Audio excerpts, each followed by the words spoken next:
قال إني أريد أن أنكح ابنتي هاتين على أن تأجرني 8 حجج فإن أتممت 10 فمن عندك وما أريد أن أشق عليك ستجدني إن شاء الله من الصالحين. قال ذلك بيني وبينك أيما الأجلين قضيت فلا عدوان عليك والله على ما نقول وكيل. موسیٰ علیہ السلام کے بارے میں بیان کرتے ہوئے اللہ رب العالمین نے اس بات کا ذکر کیا اس سے قبل کی آیت میں کہ موسیٰ علیہ السلام کے سلسلے میں ان 2 عورتوں نے جن کے جانوروں کو موسیٰ علیہ السلام نے پانی پلایا تھا، اس میں سے ایک نے کہا کہ اے ہمارے ابا، اس آدمی کو اپنے یہاں کام پر رکھ لیجئے، مزدوری پر رکھ لیجئے، یقیناً یہ آدمی طاقتور اور امانت دار ہے۔ پھر آگے اللہ رب العالمین نے کہا قال، تو ان 2 عورتوں کے والد نے کہا انی اريد ان انکحک احدی ابنتی ہاتین، میں چاہتا ہوں کہ تمہارا نکاح کرا دوں میری ان 2 بیٹیوں میں سے کسی ایک سے، علی ان تأجرنی 8 حجج، مہر کے طور پر تمہیں ہمارے یہاں 8 سال کام کرنا ہوگا، فإن أتممت 10، اور اگر تم 10 سال کرنا چاہو، فمن عندک، تو یہ تمہارے جانب سے ہمارے لیے ایک احسان ہوگا، وما اريد ان اشق علیک، اور میں تم پر کسی بھی قسم کی مشکل اور مشقت کو ڈالنا نہیں چاہتا، ستجدنی انشاء اللہ من الصالحین، انشاءاللہ تم مجھے نیک لوگوں میں سے پاؤ گے۔ قال ذلک بینی و بینک، موسیٰ علیہ السلام نے کہا یہ میرے اور آپ کے درمیان ایک پکی بات ہے، ایما الاجلین قضیت، میں 2 میں سے کوئی ایک وقت پورا کروں گا، چاہے 8 سال ہو یا 10 سال ہو، فلا عدوان علیہ، تو مجھ پر کسی قسم کی زبردستی نہیں ہونی چاہیے، واللہ علی ما نقول وکیل، اور میں جو کچھ کہہ رہا ہوں اس پر اللہ رب العالمین گواہ ہے، ذمہ دار ہے۔ یہاں اللہ رب العالمین نے موسیٰ علیہ السلام کے سلسلے میں بیان کرتے ہوئے ان کے نکاح کا ذکر کیا۔ اس آیت میں سب سے پہلے تو اس بات کا ذکر ہے کہ لڑکی والوں کی طرف سے لڑکے والوں کو پیغام دینا ہے نا۔ موسیٰ علیہ السلام سے اس آدمی نے، اس پہ بہت ساری باتیں، بڑا مشہور ہے کہ یہ شعیب علیہ السلام تھے، لیکن یہ متحقق بات نہیں ہے، اس سلسلے میں کوئی مستند حدیث موجود نہیں ہے۔ تو اس انسان نے، اس نیک آدمی نے کہا کہ میں چاہتا ہوں کہ میری ان 2 بیٹیوں میں سے ایک سے تمہارا نکاح کر دو۔ یہاں ہندوستان کے بعض مقامات پر جیسے لکھنؤ اور بہت سے یو پی وغیرہ کے علاقے میں اس بات کو معیوب سمجھا جاتا ہے کہ لڑکی والے پیغام بھیجیں لڑکے والوں کے یہاں۔ ہمارے بنگال میں بھی کچھ علاقوں میں ہوتا ہے، لڑکے والے پیغام لے کر کے آئیں گے، اگر لڑکی والا پیغام لے گئے تو لوگ یہ تصور کریں گے کہ اس کے لیے اس کی بیٹی بہت بوجھ ہو گئی ہے، اس لیے چاہتا ہے کہ جلدی جلدی بھگائے، گھر سے نکالے اس کو۔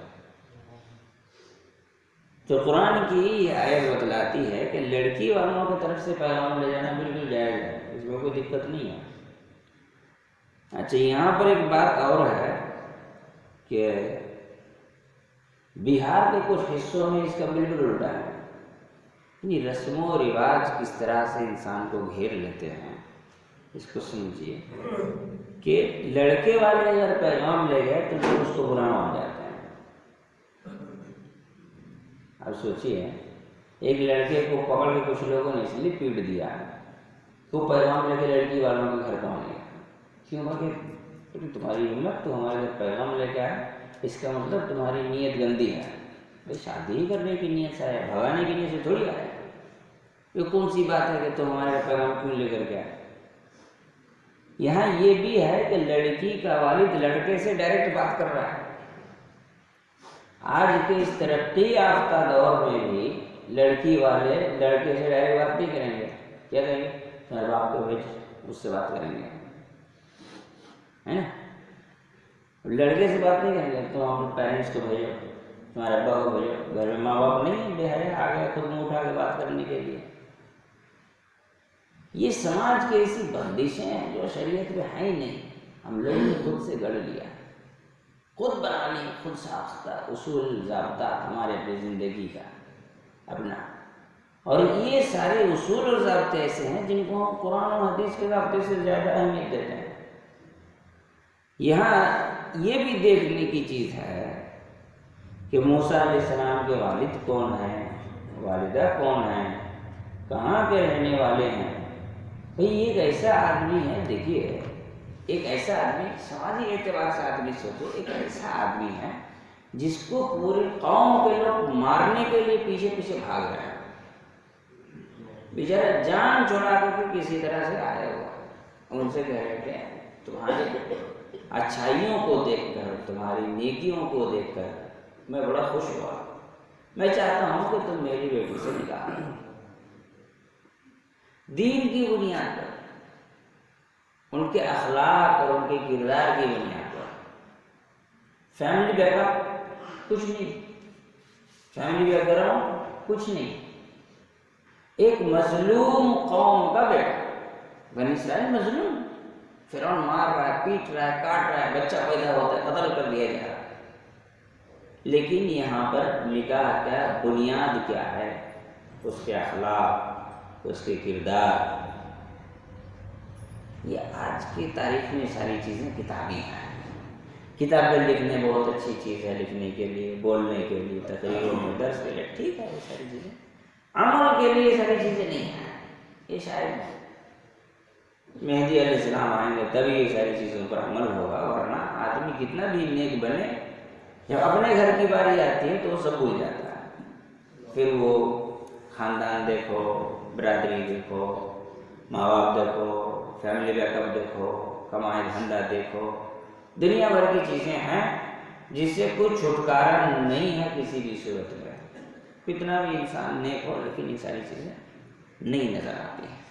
نتیجہ یہی ہوتا ہے کہ جب انسان دین، اخلاق، کردار کی بنیاد پر رشتے نہیں کرتا ہے تو پھر اس رشتے میں وہ محبت نہیں ہوتی ہے جو ہونی چاہیے. کیوں؟ ایک بات یاد رکھیے، اللہ رب العالمین انسان کے دلوں کا مالک ہے نا. دو دلوں کو جوڑنا، آپس میں محبت کا ہونا، یہ اللہ رب العالمین کے حکم اور اس کے فرمان سے ہے. قرآن ہی میں کہیں اس بات کا ذکر ہے، وہ آیت مجھے یاد نہیں آ رہی ہے. مدینے کے اوس و خزرج کی لڑائی 100 سال چلی ہے، تاریخ میں اس بات کا ذکر ہے. لیکن جب صحابہ اکرام مدینے میں ایک دوسرے سے ملے اور رسول اللہ صلی اللہ علیہ وسلم مدینہ تشریف لائے تو ایک دوسرے کے لیے جان دینے پر تیار ہو گئے. تو اللہ تعالیٰ نے فرمایا کہ آپ اگر احد پہاڑ کے برابر بھی خرچ کرتے ہیں تو دو لوگوں کے دلوں کو جوڑ نہیں سکتے. ان دلوں کو جوڑنے والی ذات اللہ کی ہے. جب ہم اللہ کی نافرمانی کر کے قدم آگے بڑھائیں گے تو کیا خیال ہے اللہ تعالیٰ دلوں کو جوڑ دے گا؟ ہرگز نہیں. تو بات دوسری طرف نکل رہی ہے. یہاں موسیٰ علیہ السلام سے نکاح کی بات ہو رہی ہے، ان کے اخلاق، ان کے کردار، ان کی اچھائیوں کی بنیاد پر. اور مہر کے طور پر دینے کے لیے نہیں ہے تو کہا کہ تم ہمارے یہاں 8 سال مزدوری کر لو، اور اگر 2 سال اور کرنا چاہو تو تمہاری طرف سے احسان ہے، ہم زور زبردستی نہیں کرنا چاہتے، انشاءاللہ تم ہمیں نیک لوگوں میں سے پاؤ گے۔ موسیٰ علیہ السلام نے اسی بات پر فوراً اپنی سہمتی دے دی اور کہا کہ میں 2 میں سے کوئی ایک ڈیوریشن تو کمپلیٹ کر ہی لوں گا، لیکن مجھ پر کوئی زور زبردستی نہیں ہونی چاہیے، میں جو کچھ کہہ رہا ہوں اس پر اللہ رب العالمین گواہ و ذمہ دار ہے۔ یہاں ایک بنیادی بات اور ہے دوسری آیت میں، بات یہ ہے کہ موسیٰ علیہ السلام نکاح کریں گے اور جو ان کے حالات ہیں اس بنیاد پر وہ اپنے سسرال ہی میں رہیں گے۔ ایسی صورت میں انسانی مزاج کے اعتبار سے فلا عدوان علیہ کو سمجھا جائے۔ اچھا 4 دن 6 دن داماد بڑا پیارا لگے گا، اس کے بعد ارے تو میرے گھر میں پڑا رہتا ہے، یہیں تو کھاتا ہے، پھر سسر کا ایٹیٹیوڈ چینج ہوگا نا، پھر اس کو کبھی تانے مارے گا، کبھی ڈانٹے گا، کبھی جھڑکے گا، حقیر تصور کرے گا، عجیب عجیب قسم کی باتیں کریں گے۔ یہاں تو بعض گھرانے ایسے ہیں کہ سسر کو اس نے ایک پیسہ نہیں کھایا پھر بھی اس کو ڈانٹ دیتے ہیں۔ میں ایسے بھی لڑکے کو جانتا ہوں کہ اس کے سسر تو اس کو انسان ہی نہیں سمجھتے ہیں، جب دیکھو تب اس کو انگلش میں ڈانٹتے رہتے ہیں، اس کا ایگو ہرٹ کرتے ہیں ہمیشہ۔ وہ بولتے کہ بھائی کیا ہے، میں بھی انسان ہوں، دیکھو جس کے سامنے داماد کو ڈانٹنا شروع کر دیا، کبھی لیٹ آ گیا، ایسا ہے تمہیں ٹائم کی پابندی نہیں، ایسا نہیں ویسا نہیں۔ اب وہ تو کے گھر میں رہنے والے ہیں، تو موسیٰ علیہ السلام کہنا فلا عدوان علیہ، دیکھو رہوں گا تمہارے گھر میں تو اس کا مطلب یہ نہیں کہ غلام سمجھ لینا، فلا عدوان علیہ، کوئی زور زبردستی نہیں کرے گا میرے ساتھ، پہلی بات کلیئر ہو جائے۔ اور میں جو کہہ رہا ہوں اس کو میں پورا کروں گا، اس پر اللہ رب العالمین ذمہ دار ہے، انشاءاللہ میں ضرور کام پورا کروں گا۔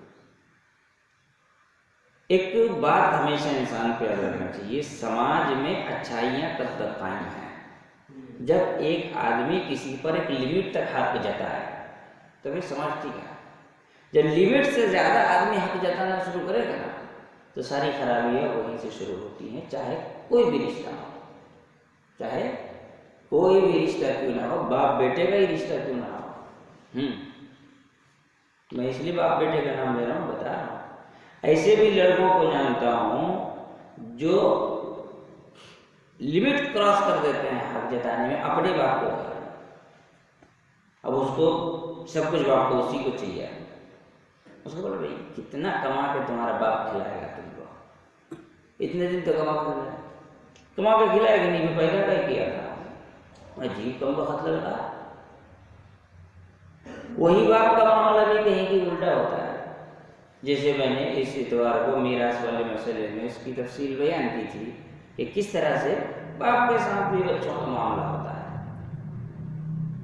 بچہ بڑا ہو گیا، 22 سال 25 سال کا ہو جاتا ہے، اس کے باوجود ایسے لڑکوں کو کپڑا خریدنے جائے تو باپ اس کو نہیں یہ نہیں خریدو گے، یہ خریدو گے، بچہ جوان ہو گیا، سمجھدار ہو گیا، کچھ تو اپنی مرضی سے اس کو کپڑا خرید لینے تھے، جوتا چپل خرید لینے، ضروری ہر بات کا فوٹو واٹس ایپ میں باپ کو بھیجے، وہی پہ سارے رشتے خراب ہوتے ہیں۔ ایک لمٹ تک آدمی کو حق جتانا چاہیے، یہ نہیں کہ کھلا چھوڑ دیا جائے، اور یہ بھی نہیں کہ اس کو بیچارے کو مسکرانے سے پہلے دیکھے باپ مسکرا رہے تو ہم مسکرائیں گے تو نہیں مسکرائیں، ایسے بھی نہیں ہونا چاہیے۔